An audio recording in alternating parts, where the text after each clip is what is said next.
This is the PlayStation 5 Pro, an upgrade to Sony's flagship console that enables higher graphical fidelity and improved ray tracing at much higher and smoother frame rates. It's the most powerful gaming console on the market, but it's also the most expensive. I'm going to break down everything new and exciting here and tell you if it's worth buying or upgrading to.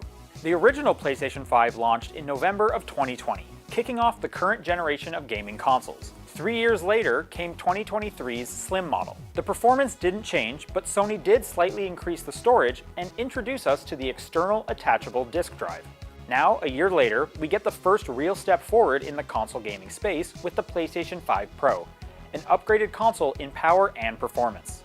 The PS5 Pro takes a lot of design cues from last year's Slim model. It has the same 4-panel design, but unfortunately the panels are ever so slightly different in size. This means if you bought any of PlayStation's nice color panels to customize your device, they won't fit on the new one. It also uses the exact same external disk drive. Unlike the last two PS5 models, there is only one version of the Pro, the digital-only option. In previous models, you could spend $50 to $100 more for a console that would read discs. Now, if you want your new PS5 Pro to have that functionality, you need the $80 disk drive released last year. However, if you have a Slim model and have been using an external disk drive, that same drive will work on your new machine. The PlayStation 5 Pro also gets a bit bigger in size, sitting between the original and Slim models. And now, it has these racing stripe-like fins on the side that do vent a bit of the air. Like the Slim, it has 2 USB-C ports on the front and 2 standard USB ports on the back. It can also be positioned horizontally or vertically. It comes with 2 little plastic feet to lay it flat, but also like the Slim, if you want to stand it upright, you'll need to purchase that $30 stand separately. You can still install your own SSD, but Sony has doubled the internal storage to 2 terabytes this time around. It also now supports Wi-Fi 7. There are 3 main features that power the PlayStation 5 Pro. The first is the upgraded GPU. PlayStation states it includes 67% more compute units and 28% faster memory compared to a standard PS5. These enable it to render gameplay 45% faster. The second feature is advanced ray tracing that allows games to utilize more dynamic reflections and realistic lighting.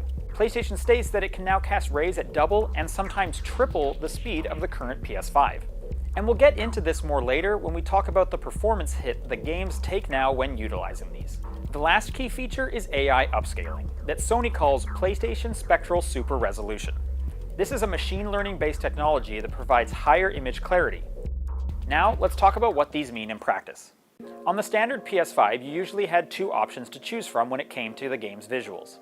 Performance mode, which would lower the resolution, often to around 1080p, while boosting the frame rate, usually targeting 60 frames per second. This allowed games to run more smoothly and would often result in less dense environments and textures. The other option is resolution, sometimes called fidelity or graphics mode, which raises the resolution to around 4K while capping the frame rate at 30. Thanks to the Pro's increased power, games that have received an update can now target a full 4K resolution while still reaching 60 frames per second. Your games will look better, areas will be more detailed, and the game will still run as smoothly as possible without the trade-off. However, this doesn't eliminate the 2 graphics options. In fact, all the games I tested still feature a Pro Performance and Pro Resolution option. For several of these games, the PS5 Pro was able to increase further than just 4K 60, with some games, like EA Sports F1 24, advertising 8K or 120 frames per second. One quick caveat is that I don't have an 8K TV, and my capture device caps out at 4K 60, so I was unable to test and show those off. In Horizon Zero Dawn Remastered, we can easily see the increased resolution in the environments and textures. There's also denser foliage compared to the standard PS5's performance mode. On PS5 Pro, both Pro modes look very similar, but when slowed down, we can see how much smoother the Pro favors performance mode is, while having extremely similar graphical detail. In Spider-Man 2, we see a higher density to NPC shadows between both fidelity modes compared to their performance counterparts. We also see a much higher density to traffic and NPC population on the Pro model compared to the standard one. And of course, the higher frame rate is present, really making Spidey's web swinging look and feel its best. Ratchet and Clank also features both modes, with the Performance Pro option targeting 60 frames per second while keeping the resolution high. The Fidelity mode lowers the frame rate to 30 again, but adds in various ray tracing effects instead. The Pro provides a pretty large boost in artifact cleanup and texture density, when we look at this close-up of Rivet. We see this again in this close-up of Ratchet, where the baseline PS5's facial textures almost look matted compared to the Pro's. And when we look at scenes with a lot of distance, we see areas further away remain in focus, as well as more particles being introduced, such as the confetti in this scene, or the crowds here. EA Sports F1 24 is another good example of how much more detail we see in the scenes on the new Pro.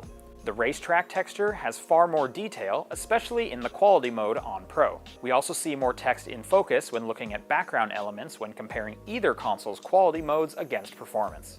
While we are seeing modest improvements to a number of games, the downside is that you won't get this across the board for everything. Simply loading up any game on the PS5 Pro doesn't guarantee that you'll see a bump in performance. It's reliant on the developers to go back and patch in the enhancements. For example, Final Fantasy VII Rebirth, a game I saw a PS5 Pro demo of last month, had a fantastic looking update. In performance mode, that game looked almost fuzzy with how much it had to lower the resolution. Unfortunately, that patch wasn't available for me to capture when putting this review together. At launch, PlayStation states it will have around 50 titles upgraded and running better on the Pro. Of course, there will be more support going forward, but this is just something to keep in mind if you're thinking of getting a Pro on day one. I'm personally hoping that Final Fantasy XVI and Ghost of Tsushima, which are not on that list, get updates in the future since I never got around to their DLC, and this would be the perfect excuse to load them up again. And it is a little disappointing that we have no new first-party titles coming out around this launch to really get excited about.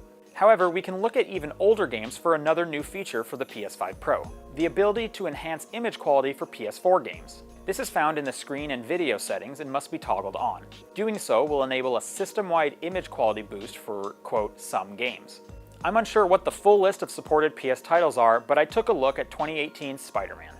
This is a really nice addition for anyone with a backlog of PS4 games. It's something we saw Xbox doing with some of its backwards compatibility efforts, and it's nice to see PlayStation joining in. The PlayStation 5 Pro retails for $700, but remember, if you want to stand it upright and have it read discs, you'll have to shell out another $30 and $80 respectively. This makes it the most expensive console we've seen hit retail, but I wouldn't say it's overpriced. When it comes down to my purchasing recommendation, it really depends on whether or not you already have a PS5. The standard PS5 without a disc drive retails for $450. Increasing your storage another 1 terabyte will probably cost around $100, so it really comes down to the graphics upgrade being worth $150. But with Black Friday right around the corner, there's a good chance the base PS5 will see some discounts. I highly doubt the Pro will. I personally do think the upgrade is worth the price, since you'll also be future-proofing yourself for the next handful of years. Anyone buying a PS5 Pro is basically guaranteeing they'll be able to play the next decade of PlayStation games comfortably. Even if we saw a PS6 in around 4 years' time, the install base on PS5 is far too high for them to abandon it. And we still see that now with titles like Call of Duty Black Ops 6 still launching on last-gen consoles like the PS4 last month. If you already have a PS5, then I think you're better off saving your money and not getting the new machine. Even while I was putting this review together, I was still surprised just how well the base model was keeping up with the Pro in a lot of cases. But if you can find a good trade-in deal or you're thinking of getting your first PS5, then I definitely think the Pro is worth it. But I'm curious what you guys think. Are you happy with your base PlayStation 5, or does the Pro seem like a good upgrade? Let me know in the comments, and thanks for watching.